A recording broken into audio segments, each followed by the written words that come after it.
ಎಲ್ಲರಿಗೂ ನಮಸ್ಕಾರ. ಹೈಸ್ಕೂಲಲ್ಲಿ ಇರಬೇಕಾದ್ರೆ ನಮಗೆ ದೊಡ್ಡ ಕನ್ಫ್ಯೂಷನ್ ಏನು ಅಂತ ಹೇಳಿದ್ರೆ ಯಾವ ಕರಿಯರ್ ಆಪ್ಷನ್ನ ಮುಂದಕ್ಕೆ ಚೂಸ್ ಮಾಡಬೇಕು ಅಂತ. ಅದರಲ್ಲೂ ಸೈನ್ಸ್ ರಿಲೇಟೆಡ್ ಫೀಲ್ಡ್ಸ್ ಅಲ್ಲಿ ಇಂಜಿನಿಯರಿಂಗ್ ಹೋಗ್ಬೇಕಾ, ಲೈಫ್ ಸೈನ್ಸಸ್ ಅಂದ್ರೆ ಮೆಡಿಕಲ್ಗೆ ಹೋಗ್ಬೇಕಾ ಅಥವಾ ಪ್ಯೂರ್ ಸೈನ್ಸಸ್ ಹೋಗ್ಬೇಕಾ ಅನ್ನೋ ಒಂದು ಪ್ರಶ್ನೆ ಇದ್ದೇ ಇರುತ್ತೆ.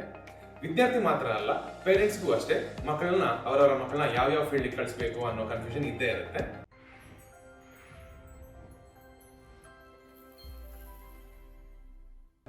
ಫಸ್ಟ್ ಆಫ್ ಆಲ್, ನಾವು ವಿದ್ಯಾರ್ಥಿಗಳಾಗಿದ್ದಾಗ ನಮಗೆ ಏನ್ ಇಂಟ್ರೆಸ್ಟ್ ಇದೆ, ಯಾವ ಫೀಲ್ಡ್ ಅಲ್ಲಿ ನಾವು ಸ್ಟ್ರಾಂಗ್ ಇದ್ದೀವಿ, ನಮ್ಮ ಸ್ಟ್ರೆಂತ್ಸ್ ಏನು, ನಮ್ಮ ಪ್ಯಾಷನ್ ಏನು ಅಂತ ನಾವು ಅರ್ಥ ಮಾಡ್ಕೊಳ್ಬೇಕು. ಸೊ ಈಗ ನೀವು ಸೈನ್ಸ್ ರಿಲೇಟೆಡ್ ಫೀಲ್ಡ್ಸ್ ಅಲ್ಲಿ ಬ್ರಾಡ್ಲಿ ಕ್ಲಾಸಿಫೈ ಮಾಡಿದಾಗ ತುಂಬಾ ಜನರು ಇವತ್ತಿನ ದಿನ ಹೋಗ್ತಾ ಇರೋದು ಐದರ್ ಇಂಜಿನಿಯರಿಂಗ್ ಆರ್ ಮೆಡಿಕಲ್. ನಾವು ಇಂಜಿನಿಯರಿಂಗ್ ಹೋಗ್ಬೇಕಾದ್ರೆ ಯಾವ್ಯಾವ ರೀತಿಯ ಆಪ್ಷನ್ಸ್ ಇದೆ, ಅದಕ್ಕೆ ನಮ್ಮ ಮೈಂಡ್ ಸೆಟ್ ಸ್ಟ್ರಾಂಗ್ ಆಗಿದೆಯಾ ಅಥವಾ ಅದಕ್ಕೆ ಅಲೈನ್ ಆಗಿದೆಯಾ, ಇದನ್ನೆಲ್ಲ ನಾವು ನೋಡ್ಬೇಕಾಗುತ್ತೆ. ಸಿಮಿಲರ್ಲಿ ಮೆಡಿಕಲ್ ಹೋಗ್ಬೇಕಾದ್ರೆ ನಮಗೆ ಈ ಹ್ಯೂಮನ್ ನೇಚರ್ ಅಥವಾ ಇದರಲ್ಲಿ ಬಾಡಿ ಫಂಕ್ಷನ್ಸ್ ಇದೆಲ್ಲ ನಮಗೆ ಇಷ್ಟ ಆಗತ್ತಾ, ಇದ್ರ ಬಗ್ಗೆ ತಿಳ್ಕೊಳ್ಳೋದಕ್ಕೆ ನಮ್ಗೆ ಇಂಟ್ರೆಸ್ಟ್ ಇದೆ, ಇದನ್ನೆಲ್ಲ ನಾವು ಅರ್ಥ ಮಾಡ್ಕೊಳ್ಬೇಕಾಗುತ್ತೆ. ಇವಾಗ first of all let's start with engineering. ನಮ್ಮ ಭಾರತ ದೇಶದಲ್ಲಿ ತುಂಬಾ ಇಂಜಿನಿಯರಿಂಗ್ ಕಾಲೇಜಸ್ ಇದೆ. ಫಸ್ಟಿಗೆ ಟಾಪ್ ಅಲ್ಲಿ ಬರುವಂತ ಕಾಲೇಜ್ ಯಾವುದು ಅಂತ ಹೇಳಿದ್ರೆ IITs, Indian institute of technology. ಇದು ಸೆಂಟ್ರಲ್ ಗವರ್ಮೆಂಟ್ ಫಂಡೆಡ್ ಕಾಲೇಜಸ್. ದೇಶದಾದ್ಯಂತ 23 IITs ಇವೆ ಅಂಡ್ ಈ IITs ಅಲ್ಲಿ ನಾನಾ ರೀತಿಯ ಇಂಜಿನಿಯರಿಂಗ್ ಕೋರ್ಸಸ್ ಇದೆ. ಟಾಪ್ IITs ಯಾವುದು ಅಂತ ನೀವು ನೋಡಿದ್ರೆ IIT Mumbai, IIT Delhi, IIT Madras, IIT Kanpur, IIT Kharagpur, ಇಂಥದ್ದೆಲ್ಲ ಟಾಪ್ ಇಂಜಿನಿಯರಿಂಗ್ ಕಾಲೇಜಸ್ ಆಗಿರುತ್ತೆ. ಸೆಕೆಂಡ್ ಲಿಸ್ಟ್ ಅಲ್ಲಿ ಬರುವಂತ ಕಾಲೇಜ್ ಯಾವುದು ಅಂತ ಹೇಳಿದ್ರೆ IITs ಆದ್ಮೇಲೆ NITs, national institute of technology. ಈ NITs ನ ವೈಶಿಷ್ಟ್ಯ ಏನು ಅಂತ ಹೇಳಿದ್ರೆ ಭಾರತದಲ್ಲಿರುವಂತಹ ಎಲ್ಲಾ ರಾಜ್ಯದಲ್ಲಿ ಒಂದೊಂದು NITs ಇರುತ್ತೆ. ನಮ್ಮ ಕರ್ನಾಟಕ ರಾಜ್ಯದಲ್ಲಿ ಇದು ಸುರತ್ಕಲ್ ಅನ್ನೋ ಊರು, ಮಂಗಳೂರು ಹತ್ರ ಇರುವಂತಹ ಊರು, ಇಲ್ಲಿ ಒಂದು NIT ಇದೆ. NIT Surathkal, national institute of technology Surathkal. ಅದೇ ರೀತಿ ಕೇರಳದಲ್ಲಿ NIT ಕ್ಯಾಲಿಕಟ್ ಇದೆ, ತಮಿಳುನಾಡಲ್ಲಿ NIT ಟ್ರಿಚಿ ಇದೆ, ಆಂಧ್ರದಲ್ಲಿ NIT ವಾರಂಗಲ್ ಇದೆ, ಗುಜರಾತಲ್ಲಿ NIT ಸೂರತ್ ಇದೆ. ಇದೇ ರೀತಿಯಲ್ಲಿ ಪ್ರತಿಯೊಂದು ರಾಜ್ಯದಲ್ಲಿ ಒಂದೊಂದು NITs ಇರುತ್ತೆ. ಅದಾದ್ಮೇಲೆ ನಮ್ಮ ಕರ್ನಾಟಕ ರಾಜ್ಯದ ಟಾಪ್ ಕಾಲೇಜಸ್, ನೀವು ಸ್ಟೇಟ್ ಲೆವೆಲ್ ಕಾಲೇಜಸ್ ಯಾವುದು ಅಂತ ನೋಡಿದ್ರೆ ಅದರಲ್ಲಿ ಬರುವಂತ top colleges RVCE, PS college, BMSCE, Ramaiah institute of technology, ಇಂಥದ್ದೆಲ್ಲ ಟಾಪ್ ಇಂಜಿನಿಯರಿಂಗ್ ಕಾಲೇಜಸ್ ಆಗಿರುತ್ತೆ. ಎಲ್ಲಾ ರೀತಿಯ ಕಾಲೇಜಸ್ ಹೋಗೋದಕ್ಕೆ ಒಂದು ರೀತಿಯ ಎಕ್ಸಾಮ್ಸ್ ಇರುತ್ತೆ. ಸೊ ಇವತ್ತಿನ ದಿನ ನಾವು IITs ಮತ್ತೆ NITs ಹೋಗ್ಬೇಕಾದ್ರೆ ಯಾವ ಎಕ್ಸಾಮ್ ನ ಬರೀಬೇಕು ಅಂತ ತಿಳ್ಕೊಳ್ಳೋಣ. ಈ ಕಾಲೇಜಿಗೆ ಹೋಗ್ಬೇಕಾದ್ರೆ ಬರೀಬೇಕಿರುವ exam JEE, joint entrance examination. ಇದನ್ನ 2 ಹಂತದಲ್ಲಿ ಮಾಡ್ತಾರೆ. JEE main is the first level, ಅದಾದ್ಮೇಲೆ ನಿಮಗೆ JEE ಅಡ್ವಾನ್ಸ್ಡ್ ಅಂತ ಬರುತ್ತೆ. ನಾನು ಆಗ್ಲೇ ಹೇಳಿದಾಗೆ ಇಂಡಿಯಾದ ಟಾಪ್ ಇಂಜಿನಿಯರಿಂಗ್ ಕಾಲೇಜ್ ಯಾವುದು ಅಂತ ಹೇಳಿದ್ರೆ ಇಟ್ ಈಸ್ IITs. IITs ಹೋಗ್ಬೇಕಾದ್ರೆ ನಿಮಗೆ JEE ಅಡ್ವಾನ್ಸ್ಡ್ ಅಲ್ಲಿ ಒಳ್ಳೆ ರ್ಯಾಂಕ್ ಬರಬೇಕಾಗುತ್ತೆ. ಆದ್ರೆ ಅದಕ್ಕಿಂತ ಮುಂಚಿತವಾಗಿ ನೀವು ಫಸ್ಟ್ JEE ಮೇನ್ ಎಕ್ಸಾಮ್ ನ ಬರೀಬೇಕು. ಇದನ್ನ ನೀವು ಸೆಕೆಂಡ್ PUC ಎಕ್ಸಾಮ್ ಆದ್ಮೇಲೆ ಬರೆಯುವಂತ ಪರೀಕ್ಷೆ ಅಥವಾ ಸೆಕೆಂಡ್ PUC ಅವಧಿಯಲ್ಲಿ ಬರೆಯುವಂತ ಪರೀಕ್ಷೆ. ಅದರ ಮೊದಲಾಗಿ ನಾವು ಸೀಟ್ ಡಿಸ್ಟ್ರಿಬ್ಯೂಷನ್ ಯಾವ ರೀತಿ ಇದೆ, ಈ ಪರೀಕ್ಷೆನ ಎಷ್ಟು ಜನ ಬರೀತಾರೆ ಅಂತ ಅರ್ಥ ಮಾಡ್ಕೊಳ್ಳೋಣ. 23 IITs ಸೇರಿ ಇಂಜಿನಿಯರಿಂಗ್ ಮಾಡೋದಕ್ಕೆ ಹತ್ರ 10ರಿಂದ 12,000 ಇಂಜಿನಿಯರಿಂಗ್ ಸೀಟ್ಸ್ ಇರುತ್ತೆ. ಅದೇ ರೀತಿ ಎಲ್ಲಾ NITs, ದೇಶದಾದ್ಯಂತ ಇರುವಂತಹ ಎಲ್ಲಾ NITs ಸೇರಿಸಿದ್ರೆ ಇಂಜಿನಿಯರಿಂಗ್ ಮಾಡೋದಕ್ಕೆ ಹತ್ರ 25,000 to 26,000 ಸೀಟ್ಸ್ ಇರುತ್ತೆ. ಆದ್ರೆ ಈ JEE ಎಕ್ಸಾಮ್ ಏನಿದೆ, JEE ಮೇನ್ ಎಕ್ಸಾಮ್ ನ ದೇಶದಾದ್ಯಂತ ಹತ್ರ 10 ಲಕ್ಷ ಜನ ಬರೀತಾರೆ. ಅದರಲ್ಲಿ ನೀವು ಕಾಂಪಿಟೇಷನ್ ಎಷ್ಟಿದೆ ಅಂತ ಅರ್ಥ ಮಾಡ್ಕೊಳ್ಬೇಕು. 10 ಲಕ್ಷ ಜನ ಬರೆಯುವಂತಹ ಈ ಪರೀಕ್ಷೆಯಲ್ಲಿ ಬರೀ 10,000 ಮಕ್ಕಳಿಗೆ IITs ಅಲ್ಲಿ ಸೀಟ್ ಸಿಗುತ್ತೆ. ಮತ್ತೆ ಇನ್ನೊಂದು 20ರಿಂದ 25,000 ಮಕ್ಕಳಿಗೆ JEE ಮೇನ್ ಮುಖಾಂತರ NITs ಅಲ್ಲಿ ಸೀಟ್ ಸಿಗುತ್ತೆ. ನಾನು ಆಗ್ಲೇ ಹೇಳಿದಾಗೆ JEE ಮೇನ್ ಎಕ್ಸಾಮ್ ನ ದೇಶದಾದ್ಯಂತ ಹತ್ರ 10 ಲಕ್ಷ ಜನ ಬರೀತಾರೆ. ಈ 10 ಲಕ್ಷ ಜನದಲ್ಲಿ ನೀವು ಟಾಪ್ 1.6 to 2 lakh ಒಳಗೆ ನಿಮ್ಮ ರ್ಯಾಂಕ್ ಬಂದ್ರೆ ನೀವು JEE ಅಡ್ವಾನ್ಸ್ಡ್ ಎಕ್ಸಾಮ್ ನ ಬರೆಯೋದಕ್ಕೆ ಕ್ವಾಲಿಫೈ ಆಗ್ತೀರಾ. ಈ JEE ಮೇನ್ ಅಲ್ಲಿ ಟಾಪ್ 1.6 or 2 lakh ಜನ ಏನ್ ಕ್ವಾಲಿಫೈ ಆಗ್ತಾರೆ ಅವರಿಗೆಲ್ಲ NITs ಅಲ್ಲಿ ಸೀಟ್ ಸಿಗುತ್ತೆ ಅಂತ ಏನು ಗ್ಯಾರಂಟಿ ಇಲ್ಲ. ನಿಮ್ಮ JEE main rank, all India rank within 10,000 to 15,000 ಇದ್ರೆ ನಿಮಗೆ ಜನರಲ್ ಕ್ಯಾಟಗರಿಯಲ್ಲಿ NITs ಅಲ್ಲಿ ಸೀಟ್ ಸಿಗುತ್ತೆ. ಅಂದ್ರೆ ನೀವು ಟಾಪ್ 1% ಅಲ್ಲಿ ಇದ್ರೆ ಮಾತ್ರ ನಿಮಗೆ ಈ NITs ಅಲ್ಲೆಲ್ಲ ಸೀಟ್ ಸಿಗುತ್ತೆ. ಅದಾದ್ಮೇಲೆ ಬರುವಂತದ್ದು JEE ಅಡ್ವಾನ್ಸ್ಡ್. ಈ 1.6 to 2 lakh ಸ್ಟೂಡೆಂಟ್ಸ್ ಏನ್ ಕ್ವಾಲಿಫೈ ಆಗ್ತಾರೆ JEE ಅಡ್ವಾನ್ಸ್ ಬರೆಯೋದಕ್ಕೆ, ಅದರಲ್ಲಿ ಆ ಸೆಕೆಂಡ್ ಹಂತದ JEE ಅಡ್ವಾನ್ಸ್ಡ್ ಎಕ್ಸಾಮ್ ಅಲ್ಲಿ ನೀವು ಟಾಪ್ 10,000 ಅಥವಾ 11,000 ಒಳಗೆ ನಿಮಗೆ ಆಲ್ ಇಂಡಿಯಾ ರ್ಯಾಂಕ್ ಬಂದ್ರೆ ಮಾತ್ರ IITs ಅಲ್ಲಿ ಇಂಜಿನಿಯರಿಂಗ್ ಮಾಡುವಂತಹ ಒಂದು ಚಾನ್ಸ್ ಸಿಗುತ್ತೆ. ನೀವು ಇನ್ನೊಂದು ಅರ್ಥ ಮಾಡ್ಕೋಬೇಕು, ಯಾಕೆ ಇಷ್ಟು ಜನ ಅಂದ್ರೆ ಇರುವಂತಹ 10,000 IITs ಅಲ್ಲಿ ಇರುವಂತಹ ಸೀಟ್ಸ್ ಹಾಗೂ NITs ಎಲ್ಲ ಸೇರಿಸಿ 25,000 ಸೀಟ್ಸ್ ಅಂದ್ರೆ ಹತ್ರ ಒಂದು 35,000 ಸೀಟ್ಸ್ಗೆ ಯಾಕೆ 10 ಲಕ್ಷ ಜನ ಅಷ್ಟು ಎಫರ್ಟ್ ಹಾಕಿ ಎಕ್ಸಾಮ್ ಬರೀತಾರೆ ಅಂತ ಅರ್ಥ ಮಾಡ್ಕೋಬೇಕು. ಯಾಕಂತ ಹೇಳಿದ್ರೆ ಈ IITs ಆಗಲಿ NITs ಆಗಲಿ are central government colleges and ಅಲ್ಲಿರುವಂತಹ ಪ್ಲೇಸ್ಮೆಂಟ್ ಸ್ಟ್ಯಾಟಿಸ್ಟಿಕ್ಸ್ ತುಂಬಾ ಚೆನ್ನಾಗಿರುತ್ತೆ. ನೀವೀಗ IITs ಇದು average salary ನೋಡಿದ್ರೆ it will be generally around 15 to 18 lakh per annum. Highest salaries generally goes up to almost 2 crore per annum. Adre average salary will be somewhere around 15 to 18 lakh per annum. ಅದೇ ರೀತಿ NITs ಅಲ್ಲೂ ಅಷ್ಟೇ around 14 to 15 lakh per annum average salary ಇರೋದ್ರಿಂದ ತುಂಬಾ ಜನ ವಿದ್ಯಾರ್ಥಿಗಳು ಇಂಥ ಒಳ್ಳೆ ಕಾಲೇಜಲ್ಲಿ ಓದಬೇಕು ಅನ್ನೋ ಉದ್ದೇಶದಿಂದ ಈ ಕಾಂಪಿಟೇಟಿವ್ ಎಕ್ಸಾಮ್ಸ್ಗೆ ಪ್ರಿಪೇರ್ ಆಗ್ತಾರೆ.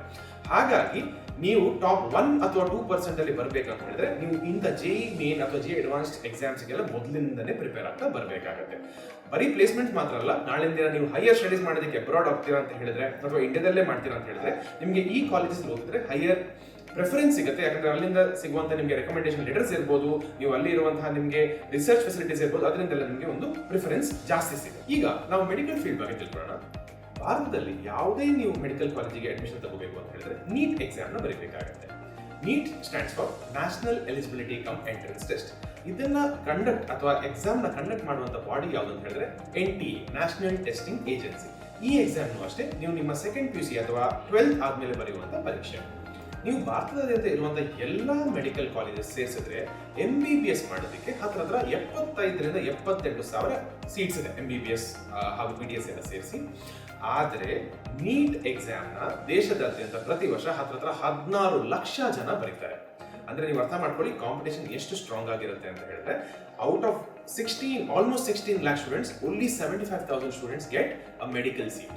ಅದರಲ್ಲೂ ನೀವೀಗ ಟಾಪ್ ಮೆಡಿಕಲ್ ಕಾಲೇಜಸ್ ಯಾವುದು ಅಂತ ನೋಡಿದ್ರೆ all India institute of medical sciences Delhi, ಅದಾದ್ಮೇಲೆ ನಿಮಗೆ AFMC armed forces medical college Pune, ಅದ್ರ ಜೊತೆಗೆ JIPMER which is in Pondicherry, Jawaharlal institute of post graduate medical education and research. ಈ ಇಂಥ ಕಾಲೇಜಸ್ ಎಲ್ಲ ಟಾಪ್ 10 ಮೆಡಿಕಲ್ ಕಾಲೇಜ್ ಆಫ್ ಇಂಡಿಯಾದಲ್ಲಿ ಬರುವಂತಹ ಕಾಲೇಜಸ್. ಕರ್ನಾಟಕದಲ್ಲಿರುವಂತಹ ಟಾಪ್ ಕಾಲೇಜ್ ಯಾವುದು ಅಂತ ನೀವು ನೋಡಿದ್ರೆ KMC Manipal, Kasturba medical college Manipal, Kasturba medical college Mangalore, BMC Bangalore medical college, Mysuru medical college, ಇಂಥದ್ದೆಲ್ಲ ತುಂಬಾ ಕಾಲೇಜಸ್ ಇವೆ. ಇಂಥ ಕಾಲೇಜಸ್ಗೂ ನೀವು ಅಡ್ಮಿಷನ್ ಪಡಿಬೇಕು ಅಂತ ಹೇಳಿದ್ರೆ ನೀಟ್ ಪರೀಕ್ಷೆನ ಬರೀಬೇಕಾಗುತ್ತೆ. ಈಗ ಈ ಎರಡು ಎಕ್ಸಾಮ್ಸ್ ಬಗ್ಗೆ ಸ್ವಲ್ಪ ಜಾಸ್ತಿ ತಿಳ್ಕೊಳ್ಳೋಣ. First of all JEE exam ಅಲ್ಲಿ 3 ಸಬ್ಜೆಕ್ಟ್ಸ್ ಇರುತ್ತೆ, ಫಿಸಿಕ್ಸ್, ಕೆಮಿಸ್ಟ್ರಿ ಹಾಗೂ ಮ್ಯಾಥಮೆಟಿಕ್ಸ್. ಅದೇ ರೀತಿ ನೀಟ್ ಅಲ್ಲಿ 3 ಸಬ್ಜೆಕ್ಟ್ಸ್ ಇರುತ್ತೆ, ಫಿಸಿಕ್ಸ್, ಕೆಮಿಸ್ಟ್ರಿ ಹಾಗೂ ಬಯಾಲಜಿ.